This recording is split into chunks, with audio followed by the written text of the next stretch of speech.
Kendrick Lamar delivered one line on his recent album that sent comedian Andrew Schulz on an all-out crusade to expose Kendrick for being a hypocritical liar that panders to social justice warriors for money and status. However, the more Andrew attempted to attack Kendrick, he just dug himself a deeper hole that he is struggling to climb out of. It all started in July of 2024 when Andrew hosted the UK podcast duo Shits and Gigs, whose real names are James and Fuhad.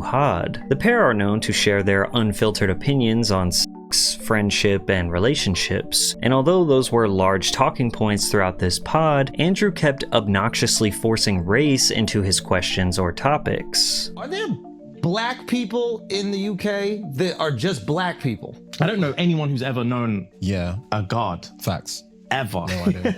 But that's like, you're asking the wrong guys. Like, that's the whitest shit. Do they have black ones? Black people love the front like they don't love America, and the second they leave, they be complaining about where the f they go. A topic called the Black Girlfriend Effect was brought up and sparked a much larger discussion online, and even Kendrick Lamar chimed in. What is the Black Girlfriend Effect? This you don't know about just glow up the other culture. Yeah, so you'll see a guy who's had a black girlfriend, all of a sudden he's got a buzz cut, like clean shape up. Glows up, bro. Yeah, I like that. They shave their hair because they start losing it. Because they're so stressed being around this black girl complaining about shit all the time. That's why they gotta shave their hair. Nah, bro. White guys with black girlfriends, they grow a beard because there's more cushion when they get slapped the f out of it. That's hilarious. I think the Black Girlfriend Effect, it might be a protective instinct, bro. You think? Protective. Yeah. Do you guys have you ever had black girlfriends? Yeah. Have you ever had white girls? Yeah. Oh wow. Okay. What's your favorite?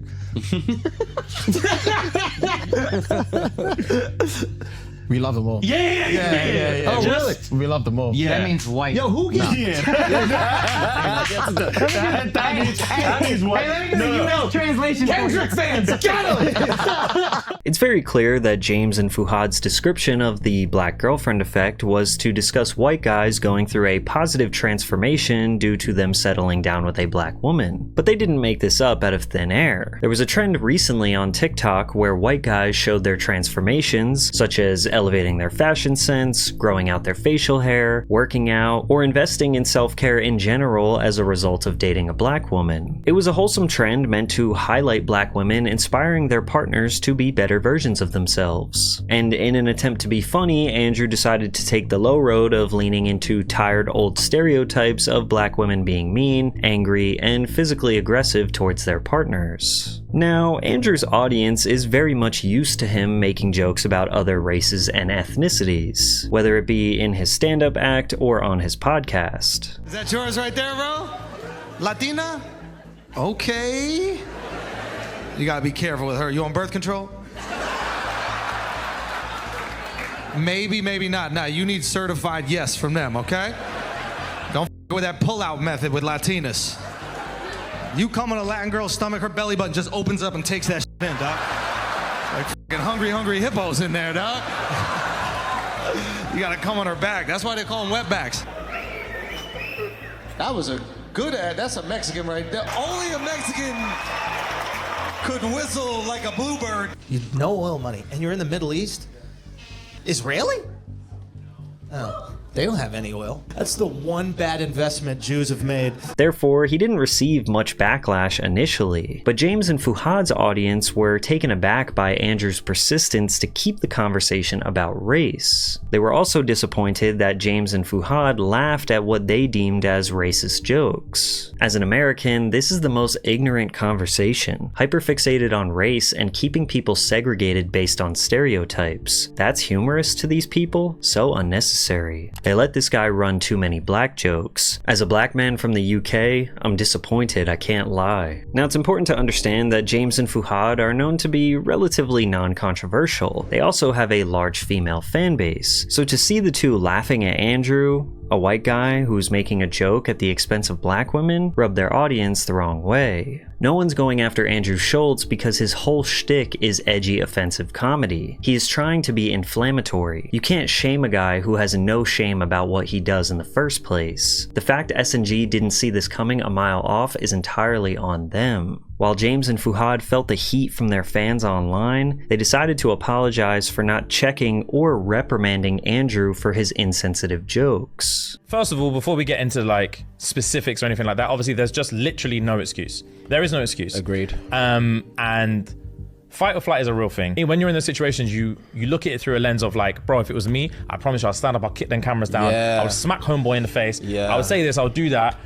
But when you're in there, you're in shock. You're in shock, and all you want to do is move on. Yeah, bro, move on is the fucking word, bro. All you want to do is move on. Just move on to the next thing. Just move on to the next thing. It is our duty to protect you guys. Facts. And it is definitely not cool to be in that situation. And again, not be the ones to stand up and kick the cameras down.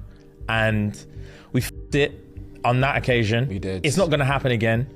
And it's about being human. It's about realizing that you don't know what you're prepared for. You don't know how to prepare for something you don't know that you about. don't know what's going to happen. Yeah. And once it's happened one time, you're like, all right. You learn from your mistakes, and that's literally You learn from your mistakes. Yeah, we f***ed it, and we're sorry. We definitely do apologize. Some of their fans felt that the apology was genuine. Sure, they laughed at the joke, but Andrew should be the one to blame as he is the one who actually made the joke. Others felt that the apology was insincere and that they still didn't properly acknowledge how hurtful these jokes are to black women. As black women, we get beat down by every demographic, everybody's beaten on black women. Behaviors like the ones that these two have expressed and the ones that we all have experienced in our lives, they are hurtful. It makes us sad. It makes us angry. It makes us feel alone. And I think that it's important for us to use that kind of language in these kinds of conversations, because actions like what happened in this podcast, it's important to talk about how much this hurts, because it doesn't just hurt us as individuals, it hurts the black community. Interestingly, Andrew used their apology to remind the world that he had no intentions of apologizing. Any listeners here that are upset at us, we just want to let you know that you're going to stay upset. Okay? What we're not going to do is sit here with our tucked between our legs apologizing on the podcast for jokes. Andrew then proceeded to react to and mock James and Fuhad's apology. How many years have we been doing this? 6, 7. The past 7 years, where I've been saying that your people f*** mud. Yeah. And you've been saying that my people f*** sheep. Yeah. I don't feel like we've protected either of our people. You know what? You're right. You're right. And it's our duty to protect people. Scottish people, I just want to say that I apologize to all of you for letting this mud say we Scottish people, I apologize that you're all so ugly that you have to sheep. I apologize for that. It's our duty to protect people. Andrew's co-host, Akash, then proceeds to speak on behalf of black women. Oh, we have black female fans. I appreciate them so much. I think they must be so hurt by this. They're not hurt by this. You don't realize that. You start feeling empathy for people that don't feel bad, that weren't hurt. No black women were offended. The stereotype Andrew said is that black women are angry. Why would they try and stand up for themselves when y'all would just say, yup, look at how angry they are. That's black women for you. It's impossible to fight or debate with someone who really feels that way. You called them abusers, bro. They're not engaging with that nonsense. Akash and Andrew explaining the feelings of black women, many black women who are fans definitely canceled them. Whether it actually has an effect on the mass of their fan base remains to be seen. Also, I'm the only black woman I know who watches Flagrant. The podcast wasn't noticed because y'all don't have a large black women audience. Somehow the clip went viral and more black women were exposed to it. There's this phenomenon that happens with podcast comedians today where criticism is intertwined with cancel culture and comedians use it as a defense mechanism to essentially win every argument or justify their behavior. A comedian's job is to tell jokes with the goal of making people laugh. On stage, if they make a bad joke, people won't laugh. Maybe even in extreme situations, they might boo the comedian. This is commonly referred to as bombing on stage. When a comedian is bombing, do they start having a TED talk about how they are actually funny and they're just joking and that the audience needs to stop trying to cancel them and chill out? These are just jokes. No. They finish the set and they learn how to make their material better. Today, when comedians like Andrew Schulz get backlash online for bad jokes, they turn it into a think piece. They start casting blame on others for not laughing or understanding the joke. It's because you don't get it, or oh, this is just cancel culture. And this is especially more common on podcasts because while stand-up is often written and more carefully crafted, podcasts are usually unfiltered conversations that go on for hours, so you're bound to miss a few times. You're bound to tell a few bad jokes, and that's normal. But for Schulz, considering his right-hand man Akash laughs every single time Andrew breathes, you can see why Andrew must think that all of his jokes are crushing with his millions of viewers. You can watch Andrew get a reality check in real time when Shane Gillis straight up told Andrew his joke was not funny, and Schulz immediately started blaming Shane for being politically correct. Bro, Shane actually has been working out, dude. This is fucking crazy. Let's see it. Hold on. That's crazy. Oh my God. Bro, you look good. Is this from West Point? That actually is. Oh, nice. You guys, and you know what? That's his rival's profile picture. Shane, can we click the video? I just want to hear the sound. I just want to hear the sound. It's a Sue. It's Sue. Nah, you look great, dog. Congrats. I don't think that's funny. But yeah, I see that. I see why. Like you don't get it, you mean? No, my guy's nice. By the way, Yeah, that's valid. these guys are awesome. Yeah, They're having fun. yeah. For you guys to sit here and be like, Wait a minute. let's bring it up and mock them. That's fucked up, dude. That's a dude. We're mocking By you. Yeah, by yeah. using them as an insult. You're- Using. Yeah. We're using you. So you're insulting them by saying I look like them, or We're you're insulting me you. by saying I look like them. This is you back in your victim thing. No, I'm not being a victim. I'm saying the jokes you're doing is not. It's not like It's not PC. that's not cool. You know what's really great? Triggering. You're making fun of these guys, these Down syndrome dudes, Yeah. putting out TikTok videos. Now, it doesn't seem that Shane was actually offended. He was trying to just be contrarian for the sake of comedy, but Andrew's reaction was very telling. He was genuinely bent out of shape, getting loud and aggressive towards someone who didn't just mindlessly laugh at one of his jokes. This is exactly how Andrew would react when Kendrick Lamar addressed his feelings towards Andrew's jokes about black women in the song Waxed Out Murals on his new album, GNX. Kendrick rapped, "Don't let no white comedian talk about no black woman, that's law." This single line, composed of just 12 words, absolutely derailed Andrew Schulz. He established war on Kendrick Lamar. Andrew starts off his response by essentially calling Kendrick, and all other rappers, hypocrites. Rappers are telling comedians we need to be more respectful to women, so Yeah. we gotta sit back and reflect. Yeah. Do you know what I mean? They're the most pious group. Listen, nobody has respected women more You look. through art Yes. than rappers. Okay? Absolutely. So I completely understand how a rapper could look at a comedian telling a joke and be like, yo, y'all need to switch that shit. Yeah. How dare y'all keep saying your wives are annoying? Be more like us and, just ain't nothing but hoes and tricks. I beat my bitch with a stick. What?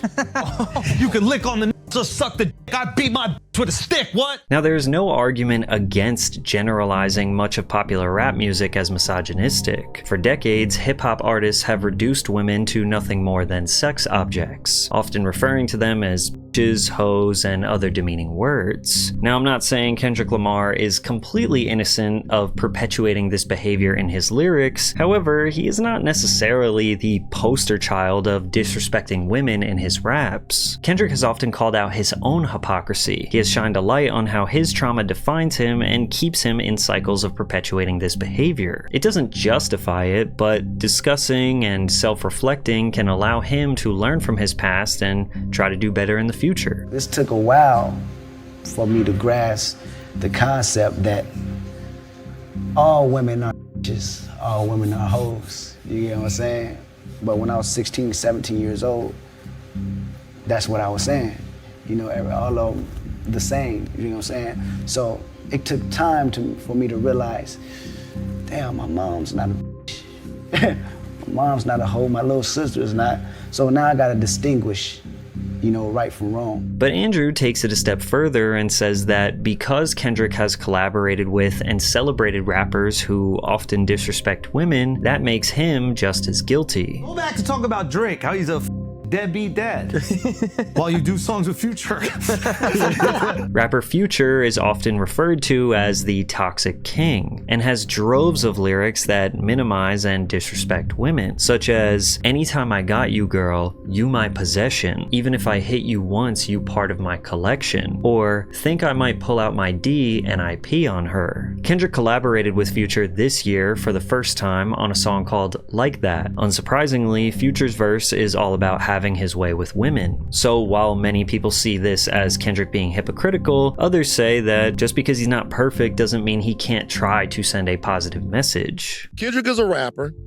Kendrick decides he wants to stand up for black women for whatever reason. What essentially came back was, you're not qualified to stand up for black women because of look at you, because you are with a cohort of people, rappers, who in the past have been bad to black women. That argument is used anytime black people stand up for themselves in any way. Sure. Because there is a purity test that black people have to pass before they defend themselves. Of course. That is a way to keep them from defending themselves. To equate a black person with the worst version of what you feel a black person is culturally is a way to say, as long as you're with that, you can't say anything about what we're saying, right? Kendrick ain't never made bitches ain't shit but hoes and tricks. Kendrick has never said any of that stuff, but he is a rapper. Rappers say those things. He is inherently connected to the worst lyrics amongst his industry because he is with them.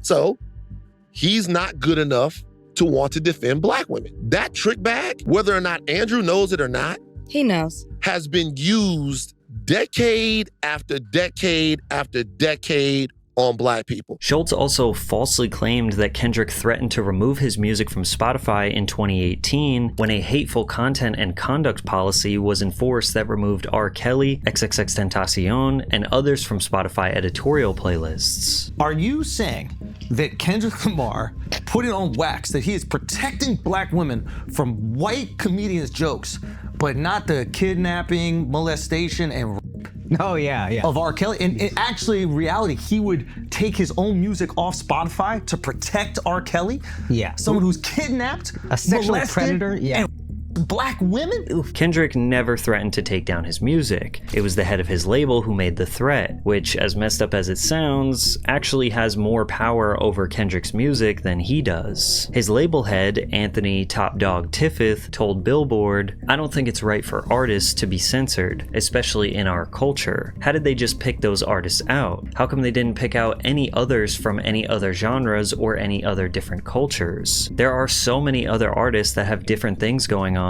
and they could have picked anybody. But it seems to me that they're constantly picking on hip-hop culture. It's not that the label thought that R. Kelly was actually innocent, they just felt that this hateful content and conduct policy was a slippery slope that could lead to more censorship in music." Andrew also convinced himself that Kendrick needed to mention him for clout. I didn't want to tell you because you had things to focus on. What a time to be alive where... I was not one of the Asians who said, "Good luck on your special."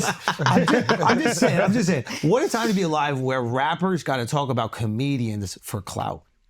God bless, dude. Like, we are up right now. God bless. The biggest story about the album, outside of the album and people enjoying it, was a sub at a comedian? Kendrick dissed me for clout. How delusional and oblivious can you be, bro? Schultz continues to call Kendrick a hypocrite by pointing out that he has a musical comedy in production with the creators of South Park. Now I understand why he's doing a comedy with the South Park creators. That makes sense. Because he appreciates white comedians that make fun of black people. There you go. And they've done that brilliantly for decades. Yeah, that's true. And he would never want to, break one of his own laws. No, that's true. I mean, didn't they have a character called Token on the South Park show? Yeah, they do. Which I'm sure Kendrick is a big fan of. That's true. He must be a big fan if he's going to do a comedy with them. I mean, we can look that up. Apparently, he has a comedy coming out. Yep. It is true that Lamar is pairing with the South Park creators, Matt Stone and Trey Parker, on a feature-length film. The film will depict the past and present coming to a head when a young black man who is interning as a slave reenactor at a living history museum discovers that his white girlfriend's ancestors once owned his. Paramount film chief Brian Robbins said, "The script script is one of the funniest and most original scripts we've ever read, and it's certain to create some fireworks when it hits theaters on July 4th, 2025. And yes, I'm sure you all know, South Park has aimed jokes at black people countless times over the years. Here we see a black person eating chicken and watermelon, a stereotype that hurts the African American community. Okay, well, looks like you're gonna get a lot of help here. Category is people who annoy you. Audience, keep quiet, please.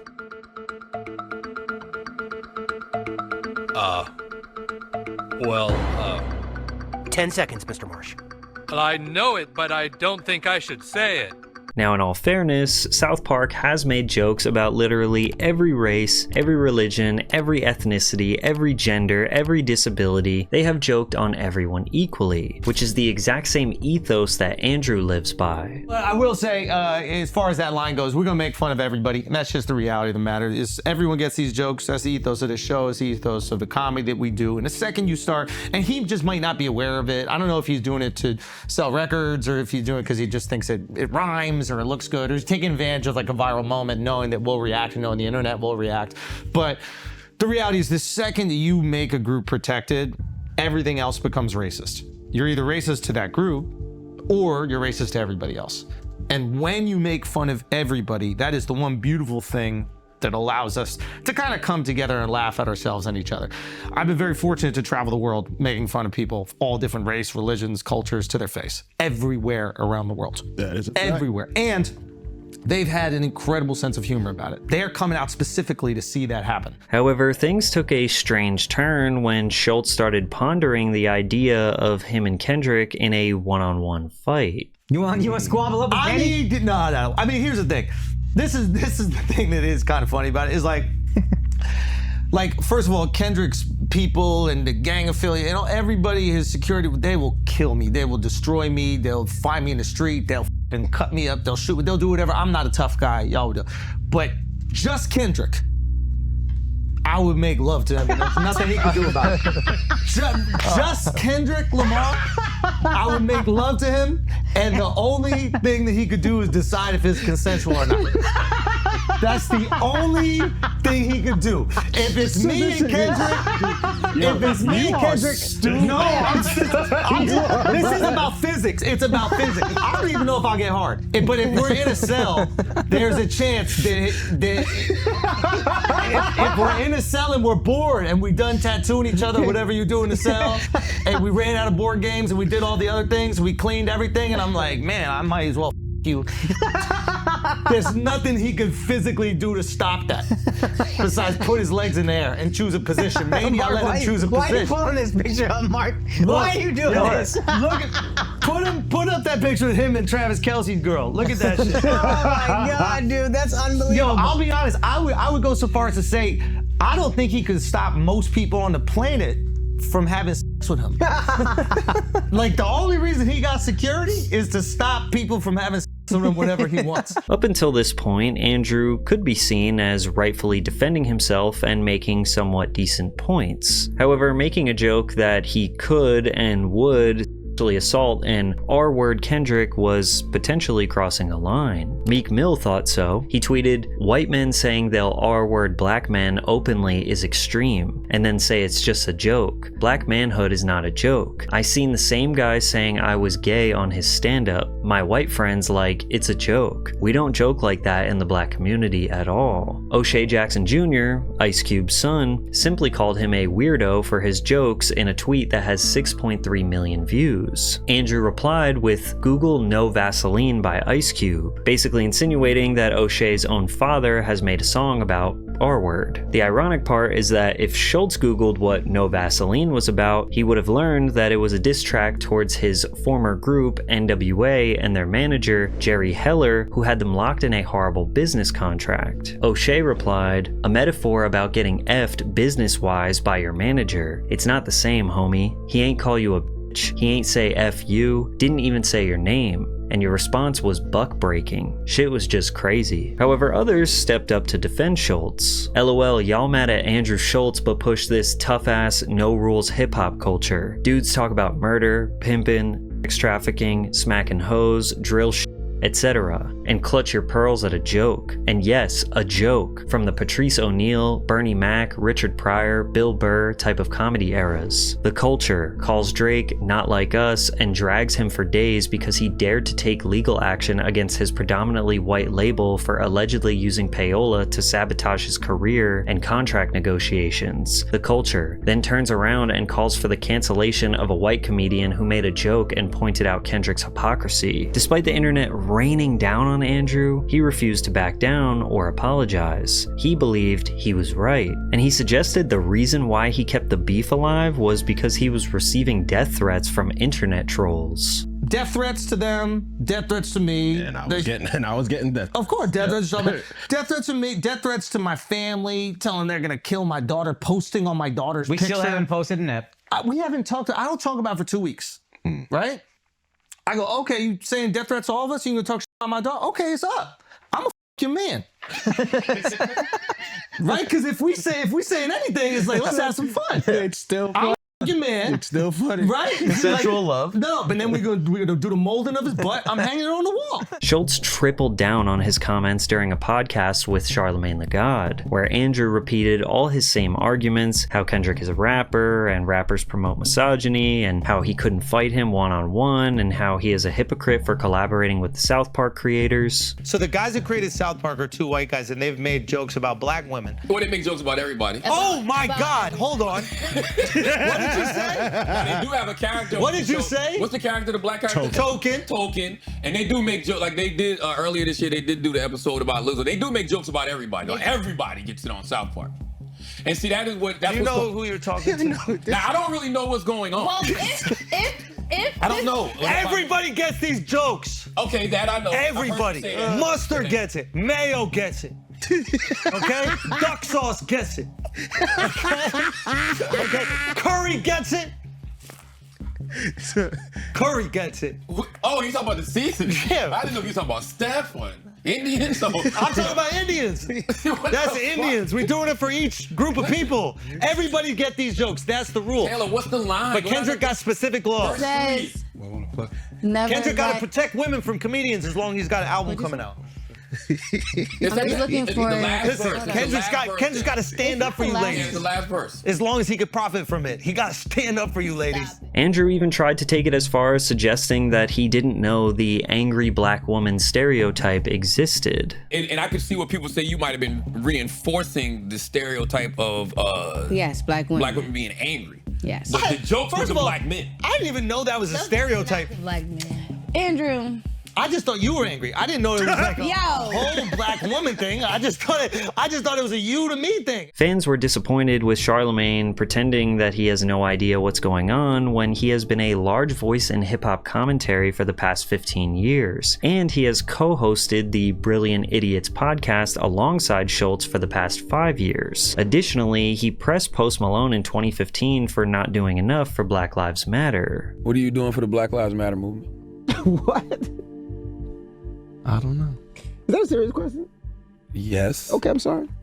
If anything. Charlemagne has criticized many white rappers for appropriating black culture, as he tends to interpret the behavior of these white rappers as a form of mockery of black stereotypes. But when Andrew was directly making fun of black people, he just pretended he had no idea what was going on. The crazy part is, Kendrick was actually talking more about people like Charlemagne than Schultz. That's why he's so quiet. And if you listen to the song again, you'll see Kendrick called him out perfectly. The fact that Charla roasts every other white person but quiet about Schultz is crazy. This whole situation is the perfect example of the modern day comedian's response to criticism of unfunny material. Comedy defenders will remain firm in their stance that when it comes to jokes, everything is on the table. Nothing or no one is off limits. And as a fan of stand-up comedy myself, I do agree with that ethos. Go ahead, shoot your shot. I think we have all laughed at some pretty horrible things. In the midst of all this chaos, Andrew did make some reasonable points. There is a hypocritical nature of people who are casting criticism on Andrew while praising Kendrick. However, what not many people are saying is that simply Andrew's joke was not funny. So he can make all the good points that he wants, but he still failed to do his one job as a comedian: make you laugh.